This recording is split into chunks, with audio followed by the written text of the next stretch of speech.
시편 2편. 어찌하여 열방이 분노하며 민족들이 허사를 경영하는고, 세상의 군왕들이 나서며 관원들이 서로 꾀하여 여호와와 그 기름 받은 자를 대적하며 우리가 그 맨 것을 끊고 그 결박을 벗어버리자 하도다. 하늘에 계신 자가 웃으시며 주께서 저희를 비웃으시리로다. 그때 분을 바라며 진노하사 저희를 놀래어 이르시기를 내가 나의 왕을 내 거룩한 산 시온에 세웠다 하시리로다. 내가 영을 전하노라. 여호와께서 내게 이르시되 너는 내 아들이라. 오늘날 내가 너를 낳았도다. 내게 구하라. 내가 열방을 유업으로 주리니 네 소유가 땅끝까지 이르리로다. 네가 철장으로 저희를 깨뜨리며 질그릇같이 부수리라 하시도다. 그런즉 군왕들아 너희는 지혜를 얻으며 세상의 관원들아 교훈을 받을지어다. 여호와를 경외함으로 섬김고 떨며 즐거워할지어다. 그 아들에게 입맞추라. 그렇지 아니하면 진노하심으로 너희가 길에서 망하리니 그 진노가 급하심이라. 여호와를 의지하는 자는 다 복이 있도다. 저도 이 말씀을 묵상을 하면서 10번 이상은 계속 읽었습니다. 여러분도 그런 분도 계시겠지만, 그리고 이제 한 번 더 읽을 때마다 조금 더 놓쳤던 부분 한 번씩 더 생각하게 되는 것 같습니다. 이제 제가 한 가지 질문을 드려볼게요. 이 시편 2편의 기자 누가 썼을까요? 그것을 아무도 얘기는 안 해주셨는데, 정답은 다윗으로 여겨지고 있습니다. 여기 보통 다윗이 시를 쓰면 다윗의 시 이렇게 나오잖아요. 근데 이 시편은 다윗이 썼다는 말이 없잖아요. 그런데 여기를 잡고 사도행전 4장 25절을 보도록 하겠습니다. 이 조자를 아는 것이 좀 전체적으로 이해하는데 큰 도움이 되기 때문에 꼭 찾도록 하겠습니다. 사도행전 4장 25절 26절을 제가 읽어드리겠습니다. 또 주의 종 우리 조상 다윗의 입을 의탁하사 성령으로 말씀하시기를 어찌하여 열방이 분노하며 족속들이 허사를 경영하는고 세상의 군왕들이 나서며 관원들이 함께 모여 주와 그 그리스도를 대적하도다. 그러니까 여기서 분명해진 게 두 가지가 나타납니다. 첫 번째는 다윗이 썼나 보구나. 여기 다윗이 썼다고 시편에 이 사도행전은 누가가 썼죠. 누가가 입증을 해줬고, 또 한 가지는 이 시편 2편에는 그리스도란 말이 한 번도 나오진 않지만 아까 여러분들이 말씀하셨던 것처럼 그 아들이 그리스도가 맞구나. 그 아들 기름 부음 받은 자가 그리스도. 그래서 26절 끝에 관원들이 함께 모여 주와 그리스도를 대적하도다 이렇게 돼 있잖아요. 그래서 이 두 가지는 이 사도행전 4장 25절 26절을 통해서 정리될 수 있는 것 같습니다. 자, 다윗이 쓴 걸로 보여집니다. 혹시 누가가 또 착각했을지 모르겠지만 당시에 누가가 사도행전을 쓰고 또 이제 그 당시에 이제 사도들이 했던 말을 거기다 기록한 건데, 당시에 사도들도 성령이 충만해 있던 상태였기 때문에 실언을 하거나 그러진 않았을 것 같습니다. 그래서 다윗이 쓴 것 같고, 그다음에 누구한테 썼을까요? 누구를 대상으로? 그게 좀 분명해지면 또 이해하는데 좀 도움이 될 것 같은데 죄송합니다. 이 세상의 군왕들, 그다음에 관원들을 포함한 모든 열방과 민족들입니다. 그러니까 여기서 보통 열방, 뭐 히브리언, 뭐 고이 뭐 이러거든요. 그러니까 선택된 민족. 그 당시에 유대인의 입장에서는 이 세상은 딱 두 가지 종류로 구분이 되는데 선민과 이방인이었거든요. 그 이방인을 일반적으로 나타낼 때 보통 고이라는 말을 써서 음, 열방, 이방 민족들 이렇게 얘기를 하곤 했습니다. 그래서 하나님을 섬기지 않는 그런 이방 민족들을 대상으로 썼습니다. 그 중에 이제 군왕들과 관원들이 서로 꾀여서 그 일에 앞장을 섰다는 뜻이죠. 그래서 다윗이 세상의 많은 사람들, 모든 사람들에게 외치는 내용을 지금 보고 계신 것입니다. 자, 다윗은 이 시는요, 그 이제 조금 그 전문적으로 들어가면 메시아 예언시라고 합니다. 그러니까 메시아의 그 시편이 150편이 있는데 그 중에 메시아에 대한 예언이 총 7편이 있어요. 이 편하고 그 다음에 8편, 그 다음에 16편, 그 다음에 22편, 40편, 45편, 110편 이렇게 7편은 모두 장차 오실 메시아를 예언하는 그 메시아 예언시입니다. 소위. 근데 그 대부분의 특징이 뭐냐면 그 7편의 특징이 그 중에 6개를 다윗이 썼어요.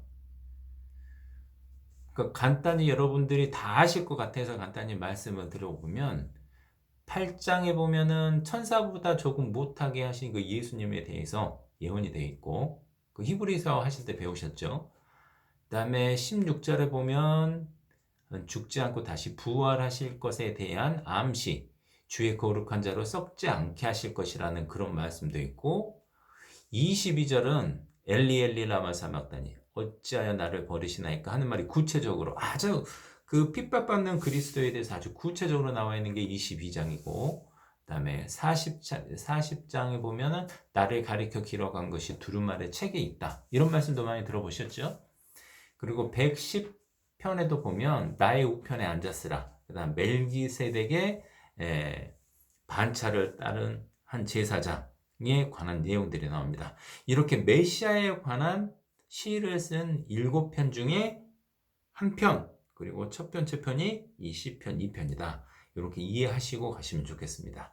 그래서 다윗이 썼기 때문에 다윗은 보세요. 그러니까 시편 22편, 방금 시편 22편 잠깐 보겠습니다.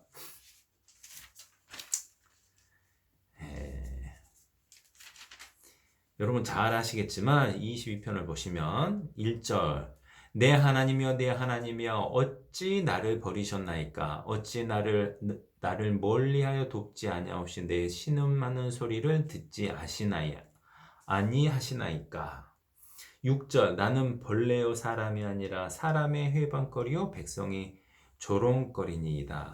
나를 보는 자가 다 비웃으며 입술을 삐죽이고 머리를 흔들며 말하되 저가 여호와께 의탁하니 구원하실 걸 저를 기뻐하시니 건지실 걸 하나이다. 15절 내 힘이 말라 질그릇 조각같이 같고 내 혀가 이틀에 붙었나이다. 주께서 또 나를 사망의 진토에 두셨나이다. 개들이 나를 에워쌌으며 악한 무리가 나를 둘러 내 수족을 찔렀나이다. 내가 내 모든 뼈를 셀 수 있나이다. 18절에 내 겉옷을 나누며 속옷을 제비 뽑나이다. 자, 22편의 이 메시아시 또 하나의 메시아시를 보면 여러분 딱 보시면 이게 다윗의 얘기 같습니까? 예수님 얘기 같습니까? 예수님 얘기 같잖아요. 누가 봐도 이걸 보면 아 이건 예수님에 대한 직접적인 계시구나 이렇게 얘기하지만 사실은 다윗 입장에서도 자기의 그 고난 받은 얘기를 이렇게 쓴 겁니다. 그런데 하나님이 성령의 영감으로 하나님께서 해주신 영감으로 자기도 모르게 예수님의 상황을 너무 직접적으로 잘 묘사를 하고 있는 것이죠. 그래서 다윗의 시를 이해할 때는 중의적으로 이해를 하셔야 됩니다. 첫 번째는 자기가 자기 입장에서 자기 상태에서 자기 상황을 이렇게 글로 표현한 글인데 그 중에서는 자기도 모르게 성령의 영감을 받아서 미래 장차 임하실 메시아에 대한 예언을 하고 있다. 시편 2편도 그렇게 보셔야 된다는 뜻입니다. 그래서 시편 2편을 다윗의 입장에서, 메시아 입장에서가 아니라 다윗의 입장에서 보면 이게 문맥이 간단해져요. 그러니까 이스라엘의 왕인 다윗이 세계 열방들에게, 그리고 그 왕들을 향해서 외치는 겁니다. 너희가 지금 우리가 믿는 신 여호와를 배척을 하고 그렇게 가다간 큰일 날 거다. 결국에는 이 하나님께서 아들을 세우시고 그 아들이 왕이 되어서 너희를 다 물리칠 것이기 때문이다. 그래서 7절에 보시면 6절 7절을 보시겠습니다. 2장 내가 나의 왕을 내 거룩한 산 시온에 세웠다 하시리로다. 이것은 1차적으로는 다윗이 될 수 있는 거예요. 그리고 내가 영을 전하노라 여호와께서 내게 이르시되 너는 내 아들이라 오늘날 내가 너를 낳았도다. 이것도 사무엘하 7장 14절을 보면 이 솔로몬에 관한 내용입니다. 그래서 그 다윗 왕이나 솔로몬 왕 하나님이 기름 부음 받은 자 2절에도 보면 세상의 군관들이 나서며 관원들이 서로 꾀하여 여호와와 그 기름 받은 자, 이 기름 받은 자가 히브리어로 메시아흐입니다. 메시아. 우리가 소위 흔히 메시아 하는 것이 바로 기름 부음 받은 자입니다. 근데 여러분들이 잘 아시다시피 구약 시대에는 세 직분이 부음을 받았어요. 첫 번째는 왕이고, 두 번째는 선지자고, 세 번째는 대제사장. 이 사람들은 기름 부음을 받은 사람인데, 물론 모두 다 예수님을 예표하고 있지만 여기서는 1차적으로는 다윗인 거예요. 그래서 하나님의 선택을 받은 민족에 또 하나님의 기름 부음을 받은 왕이 너희들을 다 심판할 것이다. 이렇게 내용을 이렇게 딱 읽어보면 결국 그런 내용이구나. 그렇게 정리를 하시면 될 거예요. 1차적으로는. 그런데 처음부터 제가 이제 소개시켜드린 대로 이것은 결국 메시아에 대한 예언의 시다. 조금 전에 22편에서 본 것처럼 그것이 아주 구체적으로 예수님과 맞아 떨어지는 것처럼 이 시편 2편도 결국은 예수님에 대한 얘기를 하고 있는 것이다. 이렇게 보시면 됩니다. 그럼 이게 예수님을 대입시키려면 그러면 이제 앞의 말들도 다윗이 살던 시대의 주변국들에 대한 얘기가 아니라 그걸 또 확장시켜야 되겠죠. 그럼 이걸 어떻게 확장시켜야 되느냐? 1절 보겠습니다. 어찌하여 열방이 분노하면 민족들이 허사를 경영하는고? 민족들이 막 분노하고 허사를 경영해요. 왜 그럴까요? 3절에 보면 우리가 그 맨 것을 끊고 결박을 벗어버리자도다. 자기들은 뭔가 얽혀 있다고 생각하는 거예요. 그래서 그 앞장서는 사람들이 세상의 군왕들이고 관원들이었습니다. 그래서 여호와와 그 기름 받은 자, 여기서 이 기름 부름 받은 자를 2차적으로는 그리스도라고 봐야 한다고 했죠. 그래서 사도행전 4장 26절에는 이게 그리스도로 직접적으로 이렇게 되어 있습니다. 그러면 1절부터 3절까지 이 열방들이, 그리고 아까 이제 한영님께서도 말씀해 주셨는데 그 맨 것을 끄고 그 결박을 벗어버리자. 이 결박과 맨 것이 무엇일까? 뭘 것 같습니까? 이 한영재님께서는 이게 하나님의 은혜가 아니겠느냐 이렇게 말씀하시는데 그 말씀도 일리가 있는 것 같아요. 근데 저는 이 성경 구절을 읽으면서 한 영화가 생각이 났습니다. 그 영화의 제목은 트루먼 쇼입니다. 여러분 트루먼 쇼 보신 적이 있는지 모르겠는데 외람되지만 저의 자매와 이제 교제할 때 처음으로 봤던 영화가 그게 무슨 영화인지도 모르고 봤던 영화가 트루먼 쇼였거든요. 근데 저는 그 영화를 보고 나서 소름이 쫙 끼쳤습니다. 저희 자매는 아직도 기억할 텐데 그 여러분들도 보시면 아시겠지만 그 감독이 누구냐면요. 죽은 시인의 사회의 감독과 똑같은 감독인데 죽은 시인의 사회 그 보시면은 그 저기 그 사립학교 명문 사립학교에 있던 일인데 결국 인본주의거든요. 그 이제 자기들이 만들어 어떤 규율이나 이런 것을 뚫고 정말 인간 자기 자아 이것을 좀 찾아 나가야 된다. 그런 메시지지 않습니까? 제가 지금 정확하게 표현은 못했지만 그런데 트루먼 쇼도 마찬가지예요. 한 인간을 그러니까 이름이 트루먼이잖아요. 그러니까 한 사람의 이름이 트루먼인데 트루맨입니다. 진짜 사람. 그 내용 혹시 모를까봐 말씀드리면 한 사람을 태어날 때부터 모든 성장 과정을 이 카메라에 담습니다. 실시간으로 24시간 방송이에요. 24시간 방송. 그리고 그 한 사람을 위해서 모든 이 마을이고 뭐 바다고 이것을 세트장으로 만들어 놓습니다. 그러니까 이 트루먼은 자기가 이렇게 막 살고 이 세상을 열심히 살아가고 있는데 알고 보니까 이 거대한 누군가 감독이 만들어 놓은 세트장 위에서 살고 있는 거예요. 이게 무엇을 이 감독이 표현을 한 거냐면 제가 느끼기로는 하나님이 만들어 놓은 이 세상 그리고 하나님께서 감독자처럼 이 세상을 보시고 우리 개개인을 다 살펴보고 계시잖아요. 그 트루먼이 그 상태에 있다는 것을 딱 그림자로 나타내 주는데 이 메시지의 최후 결론이 뭐냐면요.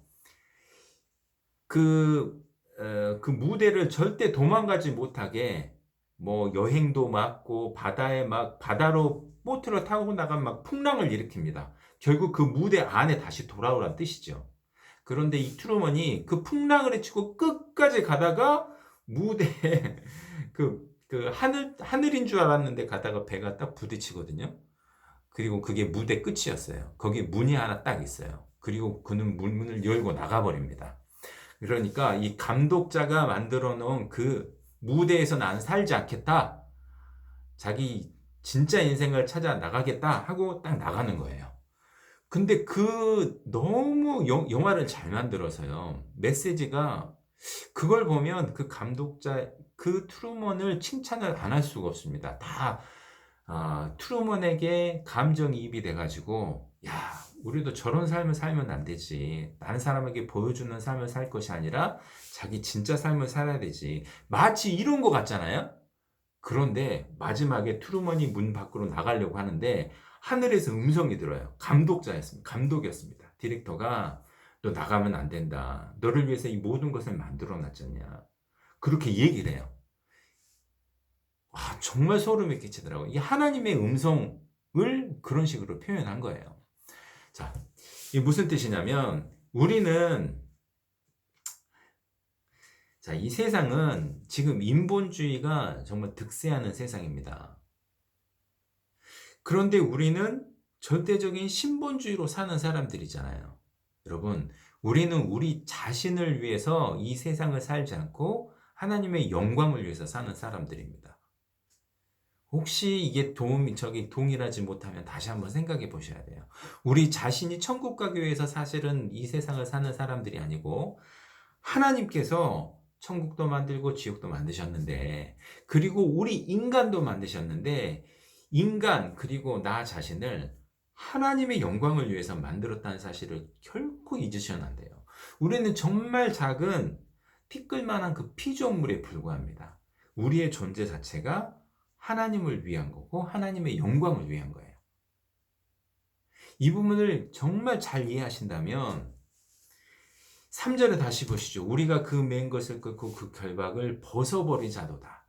그러니까 저는 트루먼 쇼의 그 메시지가 너무 잘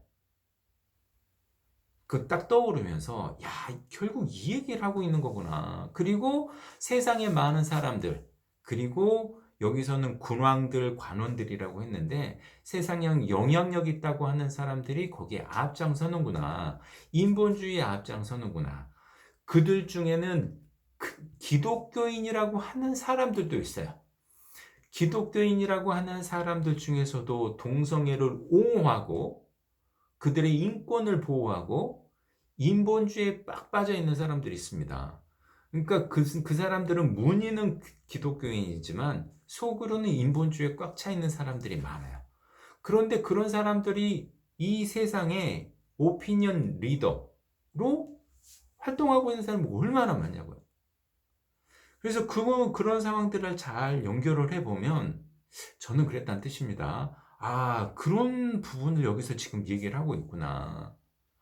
하나님주의, 하나님 중심의 이 세상을 살아야 하는데 이 세상의 관원들과 근황들은 그 맨 것을 끊고 우리 인본주의, 사람이 최고인 것으로 살아가자. 인본주의는 창세기부터 시작했잖아요. 바벨탑. 우리의 이름을 대고 우리의 탑을 만들어서 하늘에 닿게 하자.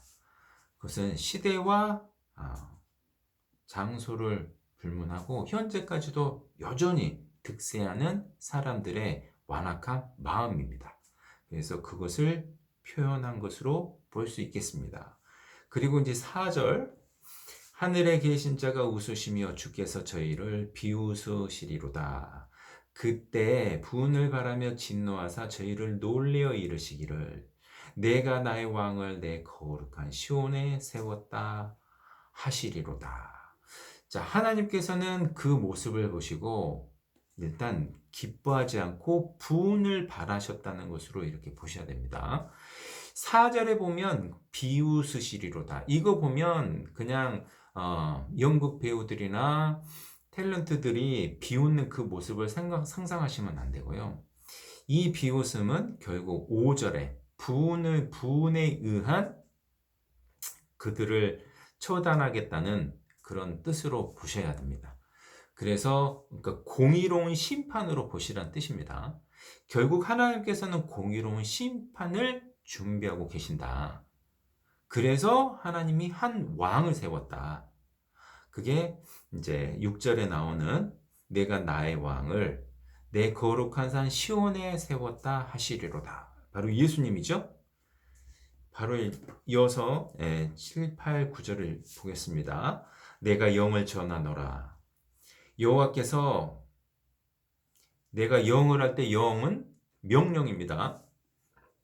내가 영을 전하노라. 여호와께서 내게 이르시되 너는 내 아들이라. 오늘날 내가 너를 낳았도다. 이 필자가 다윗이었기 때문에 1차적으로는 다윗이 왕이 된 것을 얘기한 것처럼 보이지만 혹은 그의 아들 솔로몬인 것처럼 보이지만 결국엔 이분은 예수님이시거든요. 이게 사도행전 13장 33절에 보면 해설이 나옵니다. 이분이 바로 예수님이시라고. 내게 구하라. 내가 열방을 유업으로 주리니 네 소유가 땅끝까지 이르리로다. 네가 철장으로 저희를 깨뜨리며 질그릇같이 부수리라 하시도라. 그러니까 하나님께서 하나님 아들에게 예수님에게 내게 구하면 열방을 모든 유업으로 네게 주겠다. 그리고 철장으로 저희를 깨뜨리시겠다. 이것은 마지막 때의 심판을 모습입니다. 심판 때의 모습입니다. 여기 제 성경책에는 아까 사도행전 4장 25절 26절도 그렇고 여기 9장 끝에 보면 계시록 2장 27절이라고 표시가 되어 있어요. 계시록 2장 27절 보겠습니다.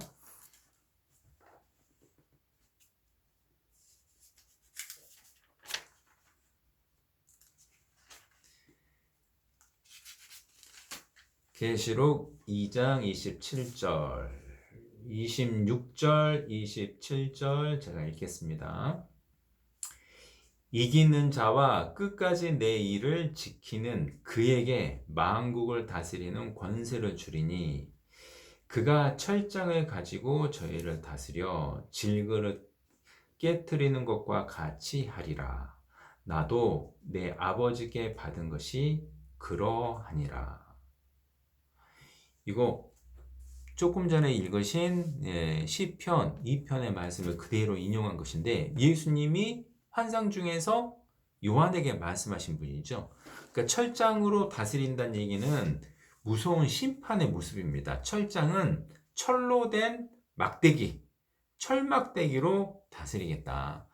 철막대기 몇 대 맞고 심판이 끝난다면 다행일 텐데, 철막대기로 막는다는 것은 완전한 파멸을 의미합니다. 그러니까 무서운 심판을 얘기를 하시는 거예요. 그래서 그 심판을 예수님이 친히 집행하실 것이다. 그것도 모르고 맨 것을 끓고 결박을 벗어버리자고 하니 정말 답답하다. 그리고 하나님께서는 그 일에 분노하신다는 뜻이죠.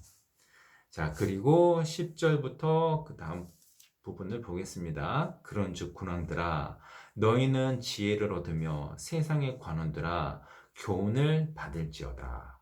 그런즉, 그러니까 결국 1절부터 9절까지 설명해 주고, 이제 내가 진짜 하고 싶은 얘기가 있는데, 이제 정말 지혜를 얻고 교훈을 좀 받길 바란다. 이런 말씀을 통해서 11절입니다. 여호와를 경외함으로 섬기고 떨며 즐거워할지어다. 여호와를 좀 무서워해라. 사람들이 여호와를 무서워할지 모르니까, 자기 자신을 모르니까 하나님이 얼마나 무서운 분인 줄을 모르는 거예요.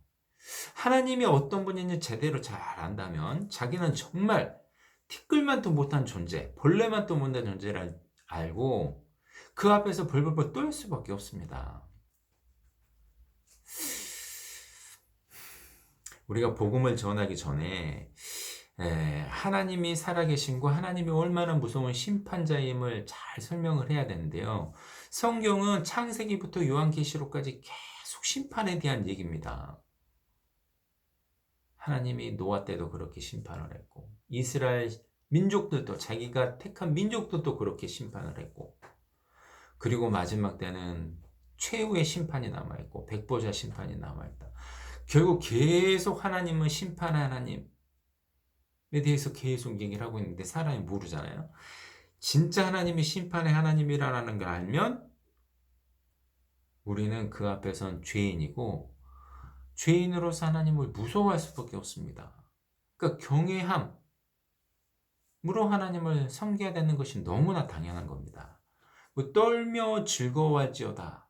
이 말씀에 대해서 아까 이제 하신 말씀, 그 질문 주신 분도 있는데 12절 읽고 다시 떨며 즐거워한다는 말씀에 대해서 말씀드려보도록 하겠습니다. 12절, 그 아들에게 입맞추라. 그렇지 아니하면 진노하심으로 너희가 길에서 망하리니 그 진노가 급하심이라. 여호와를 의지하는 자는 다 복이 있도다. 여러분, 이 마지막 심판, 최후의 심판을 피할 수 있는 방법을 딱 한 가지만 제시하고 있다는 것을 발견하셔야 됩니다. 그것은 그 아들에게 입맞추라. 그 아들에게 입맞추라. 천하 인간에 우리에게 구원을 얻을 만한 다른 이름을 주신 적이 없어요. 다른 이름을 주신 적이. 이 시편, 다윗이 썼다고 했으면 예수님이 오시기 900년 전에 썼던 글이란 뜻입니다. 예수님이 오시기 900년 전, 내도 이 심판을 면할 방법은 예수님밖에 없었던 거예요. 근데 기독교인들 중에서도 이 분명한 타협하지 말아야 될 부분에 있어서 타협하려고 하는 사람들이 얼마나 많은지 몰라요. 이 이스라엘 율법 시대, 이 율법 시대에는 율법을 잘 지켜야 했어. 그리고 반복해서 지키고 지켜야만 구원을 얻는다라고 가르침을 우리가 받았습니다. 율법 시대 전에는 양심의 기준에서 잘 살면 천국 갈 수 있다고 우리가 배웠어요. 저뿐만 아니라 여기 계신 모든 분들이. 그럼 양심의 행위로 천국 갈 사람이 도대체 누가 있다는 얘기입니까? 부처나 공자도 지옥 갔다고 말할 수 없다고 하더라고요. 그리고 이 율법에 대한 부분은 지키고 또 지켜서 결국 구원받는다고 하시더라고요. 그러나 여기 보시면 12절에 그 아들에게 입맞추라. 그렇지 아니하면 이 심판 못 피하거든요. 그러니까 길은 통로는 딱 하나예요. 하나님과 사람 사이의 중보는 딱 한 분입니다. 구약 때는 다르고 그전엔 다르고 그게 아니란 뜻입니다. 그리고 그 진노하심으로 너희가 길에서 망하리니 그 진노가 급하심이라 여호와를 의지하는 자는 다 복이 있도다. 이것이 결국 하나님을 의지하는 겁니다. 하나님이 예비해 놓으신 기름 부음 받은 자, 그를 구세주로 받아들이는 것, 그를 믿는 것, 그것이 바로 여호와를 의지하는 것으로 동일시 표현하고 있습니다. 자, 그러면 11절에 떨며 즐거워할지어다. 저는 이 부분을 이해하는 것도 정말 중요하다고 생각되는데요. 아까 한 자매님께서 빌립보서 2장 12절에 두렵고 떨림으로 너의 구원을 이루라. 우리는 이것도 잘못 배웠죠. 이것은 생활 구원이다. 여러분, 성경에 생활 구원이란 말은 없습니다. 그런 개념도 없고요. 이루라 그랬는데 구원은 받는 것이지 어떻게 이루는 것입니까? 자, 우리 구원은, 약속된 구원은 앞으로 받기로 약속되어 있는 건데 그때까지 끝까지 믿음을 지키라는 뜻이죠. 근데 그때까지 믿음을 지켜야 되는데 떨림, 이루어질지도 모른다는 그 생각 갖고 있으라는 뜻입니다. 그런데 꼭 이렇게 설명을 해주면 아니 그러면 불안해서 어떻게 살아요? 하루하루 어떻게 살아요? 여기 떨며 즐거워할 수 있다고 했잖아요. 즐거워할 수 있습니다. 왜요? 이 대목에서 꼭 저는 비유를 드는데 여러분 이론적으로는 현재 결혼 중인 저도 저희 집사람과 저희 자매와 이혼할 가능성이 있어요. 거듭난다고 이혼하지 못합니까? 아닙니다. 이 세상에 어떤 부부도 다 이혼할 가능성이 있습니다.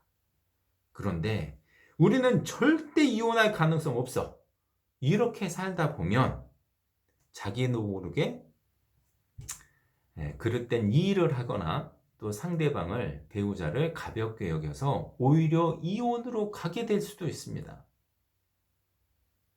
그래서 우리는 어떻게 해야 됩니까?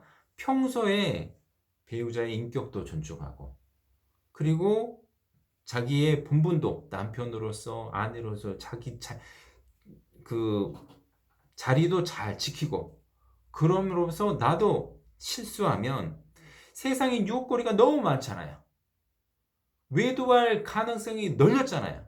그럼에도 불구하고 나도 언제든지 저렇게 쉽게 넘어질 가능성이 있어 하고 이 두려운 마음 갖고 있으면서 살다 보면 부부 생활을 하는데 나는 언제 이혼될지 몰라 이렇게 떨면서 살까요?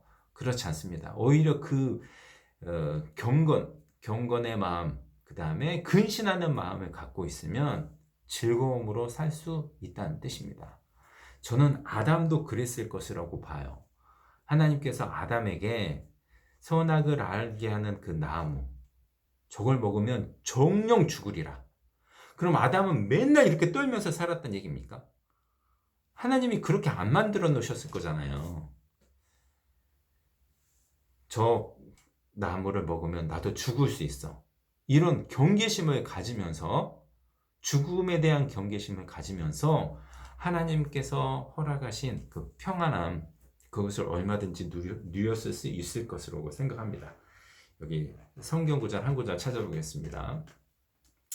사도행전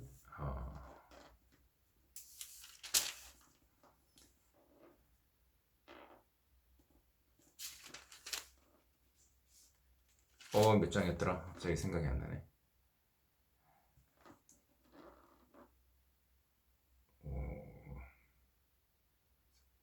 사도행전 4장인 것 같습니다. 네.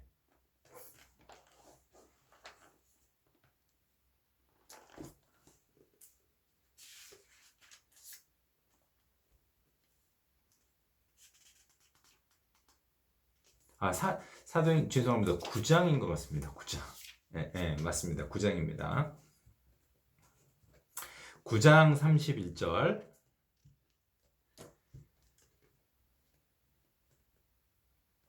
그리하여 온 유대와 갈릴리와 사마리아 교회가 평안하여 든든히 서가고 주를 경외함과 성령의 위로로 진행하여 수가 더 많아지니라. 이제 9장에서는 사도 바울, 그러니까 사울이었는데 다메섹 도상에서 예수님 환상을 보고 그다음에 아나니아 만나서 거듭나는 과정 나오고요. 그다음에 이제 그 사도 바울이 복음을 전하다가 핍박을 받고 이제 다소로 돌아가는 과정이 나오는데, 이런 과정 끝에 결국에는 그리하여 온 유대와 갈릴리와 사마리아 교회가 평안하여 든든히 서가잖아요. 그 다음에 주를 경외함이 여전히 있었습니까? 경외한다는 이게 두려워한다는 뜻입니다. 이 주를 경외하는 것은 죄인한테만 필요한 덕목이 아니라 거듭난 그리스도인들에게도 잊지 말아야 될 덕목인데, 이 거듭난 그리스도인들, 초기 그리스도인들도 주를 경외함만 있었던 것이 아니에요. 성령의 위로로 진행하여 수가 더 많아지니라. 경외함도 있고, 그다음에 성령의 위로도 있고, 성령의 위로가 있었으면 평강이 있지 않았을까요? 그래서 이 두 가지는 우리 그리스도인한테 모두 필요합니다. 그런데 한 가지만 강조하는 사람들, 위험한 사람들인 거예요. 절대 이루어질 일은 없다. 한 번 받으면 무조건 천국이다. 그러다가 떨어져 나가는 사람이 있고, 믿음을 포기한 사람이 있으면 저 사람은 처음부터 가짜였다. 잘못 가르치고 있는 거죠. 그래서 우리는 그런 속임수에 속아도 안 되고, 이 떨며 즐거워할지어다, 우리 그리스도인한테 꼭 필요한 덕목이다, 잊지 않으셨으면 좋겠습니다. 그래서 시편 2편을 통해서 우리가 배울 것은 무엇이냐? 시편 2편이 정말 그리스도에 대한 예언이구나. 여기 이 교훈을 넘어서서 진짜 시대를 불문하고 하나님께서 이 심판을 피할 길은 딱 한 통로만 주셨구나. 그게 그 아들에게 입 맞춘다. 이 입 맞춘다는 뜻은 단순히 그 존재, 그 죄사함을 깨달았다, 예수님을 통한 죄사함을 깨달았다는 데서 그치지 않고 그를 나의 주로 섬기고 그 다음에 그 주님과 동행하는 거죠. 그에게 맡기는 겁니다. 나의 삶을 맡기는 거고. 그러니까 한 형제님께서도 말씀해 주셨듯이 결국에는 주인으로 받아들여서 지속적인 친밀한 관계를 유지하면서 사시는 겁니다. 그게 입맞춤이 아닐까요? 그래서 그 대목을 꼭 이해를 하셨으면 좋겠고, 또 마지막에 설명드렸던 떨며 즐거워함의 중요성도 여러분 다시 한번 생각해 보셨으면 좋겠습니다.